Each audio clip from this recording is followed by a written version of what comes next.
Hello everyone, happy Monday, welcome back. I hope everyone had a wonderful weekend. This is Jonah Levy for Vital Workshop. Now, in the last video I did the other day, I realized I was talking about my garden. I was going to show you the garden and forgot to edit clips in. So, let's roll those clips now. We got a couple cedar boards, got some concrete blocks, dug up the backyard, leveled it out, put the cedar down, laid some chicken wire down first so no burrowing creatures could come up, laid some cardboard down, threw some organic soil on top of that, and then we planted tomatoes, cucumbers, squash, sage, lemon thyme, what else do we have in there? Greek oregano, and we're gonna just keep going and learning as we go. And here's a little picture of our herb garden with some basil, some lemon balm, some lemongrass, and some stevia. So Matt, you brought some really good points up yesterday, and you know, look, you almost missed the deadline, but you got it, and we're sticking to it, and I love it. One of your questions to me was, where have I felt resistance, maybe before we partnered? That's a really good question. I have a couple specific stories, but I gotta say, resistance has been part of my life for as long as I can remember.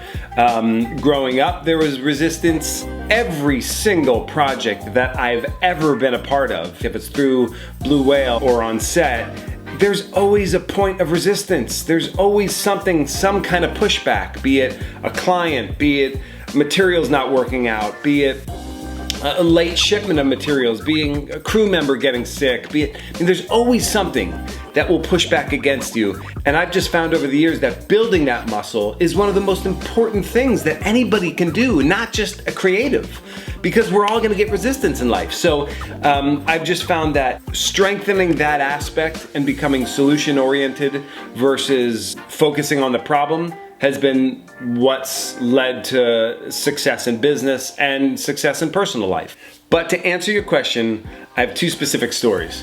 One, in the last video I mentioned that when I was 17, I interned for a company out in California. Well, what you might not know is that I had a full scholarship to go to school in Florida. And there was definitely a lot of resistance from my family at first when I said that I wanted to pack my things up and drive across country to intern for free in California versus getting a free ride in college. And it made me question my decision at first, but then I had to go within, listen to my intuition, and then come back to my family and tell them that not only was this really important, but if I got a scholarship once, I could get it again if I felt I needed to go back to college. But this kind of opportunity, the internship, might never happen again. And in fact, the company I interned with told me that they had never offered an internship before, but if I was willing to move out there, they would give it a shot. So I knew that this was a once-in-a-lifetime opportunity. And honestly, it was the best decision I ever could have made, because it's one of the big reasons I am where I am today.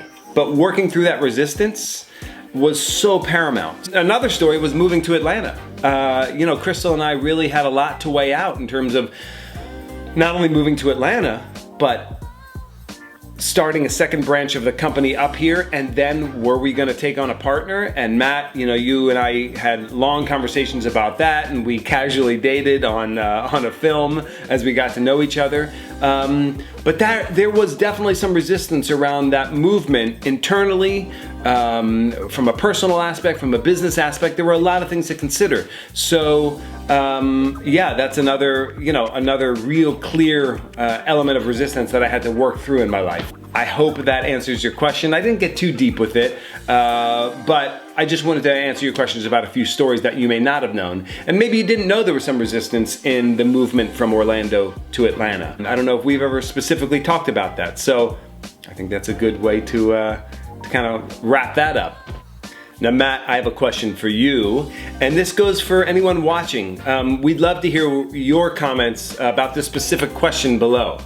Matt, what's one thing that you've learned about yourself during this quarantine time, during this kind of unprecedented stay-at-home, world-changing event? I'd love to know one thing that you've discovered about yourself that maybe you didn't realize about yourself before, and what that's taught you about yourself and how you're going to implement that in the future. And again, comments below. What's something that you've learned about yourself during this time?